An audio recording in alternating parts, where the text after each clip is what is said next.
విశ్వకర్మ జయంతి ఉత్సవాల సందర్భంగా అందరికీ శుభాకాంక్షలు తెలియజేసుకుంటూ, మరీ ముఖ్యంగా ఆయన అంశతో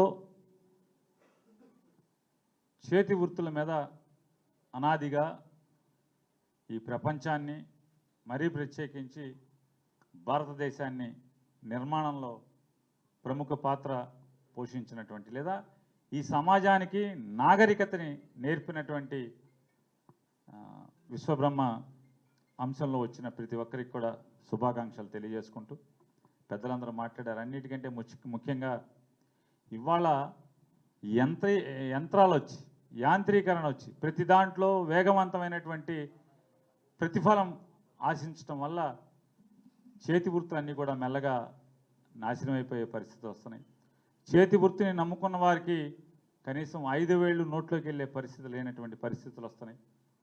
మరి ఆ సందర్భంగా చేతి వృత్తిని అంటే విశ్వకర్మ గారి అంశతో వచ్చినటువంటి ఈ విశ్వంలోని చేతి వృత్తి కళాకారులకి బతకాలంటే అయితే చేతి వృత్తి లేదా చదువు. కానీ ఆ చదువుకునేటువంటి, ఎందుకంటే వీళ్ళందరికీ కూడా ఆర్థికంగా వెనుకబాటుతనం, పేదరికం విలయతాండం చేసేటువంటి వాళ్ళ ఇళ్ళ నట్టింట్లో పేదరికం విలయతాండం చేసే పరిస్థితులు ఉంటాయి. మరి ఎవరు ఆదుకోవాలి? ప్రభుత్వాలు ఆదుకోవాలి, వ్యవస్థ ఆదుకోవాలి. వాళ్ళ పిల్లల ఉన్నత చదువుల కోసం ప్రభుత్వమే అండగా రావాలి.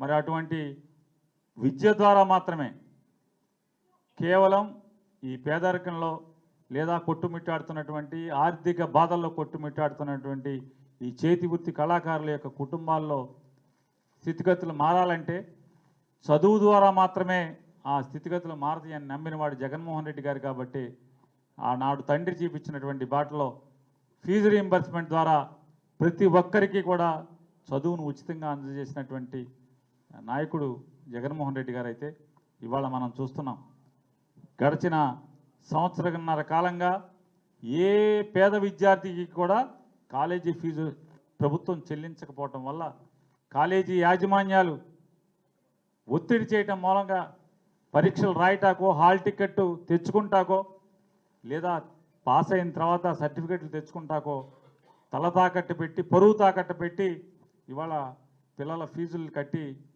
సర్టిఫికెట్లు తెచ్చుకునేటువంటి అగత్యం, దౌర్భాగ్యం ఇవాళ ఈ రాష్ట్రంలో రావటం అనేది దురదృష్టకరం.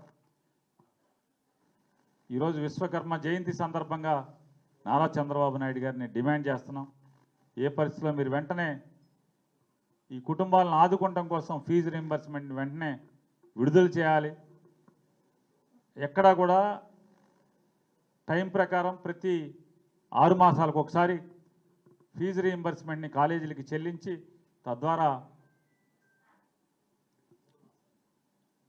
3 మాసాలకో 6 మాసాలకో ఏదో ఒక రకంగా కాలేజీలతో ఒప్పందం చేసుకుని కాలేజీ యాజమాన్యాలు ఫీజుల కోసం తల్లిదండ్రులను ఇబ్బంది పెట్టకుండా, పిల్లల పరీక్షలు ఆపకుండా, హాల్ టికెట్లు ఆపకుండా ప్రభుత్వం బాధ్యత తీసుకోవాలని చెప్పని డిమాండ్ చేస్తూ, అలాగే వీళ్ళలో చేతి వృత్తి కళాకారుల నుంచి, కుటుంబాల నుంచి ఎవడన్నా ఉచితంగా డాక్టర్ అవ్వాలంటే 10 సంవత్సరానికి 15,000 రూపాయల చొప్పున ఫీజు కట్టి డాక్టర్ సర్టిఫికేట్ తెచ్చుకోవాలంటే, డాక్టర్ అవ్వాలంటే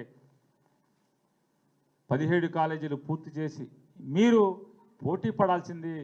జగన్మోహన్ రెడ్డి గారు 17 కాలేజీలు కడితే నేను మరొక 34 కాలేజీలు కడతానని చెప్పని ఆ రకంగా మీరు జగన్మోహన్ రెడ్డితో పోటీ పడాలి తప్పితే, జగన్మోహన్ రెడ్డి గారి మీద ఈర్ష్యతో కట్టిన 17 కాలేజీలని, మరి ఈ సమాజంలోని పేదలకు ఉపయోగపడే 17 మెడికల్ కాలేజీలని ప్రైవేట్ వాళ్ళకి, మీ వందిమాగదులకి దారతత్వం చేయటం అనేది మీ దిగజారుడుతనానికి నిదర్శనంగా.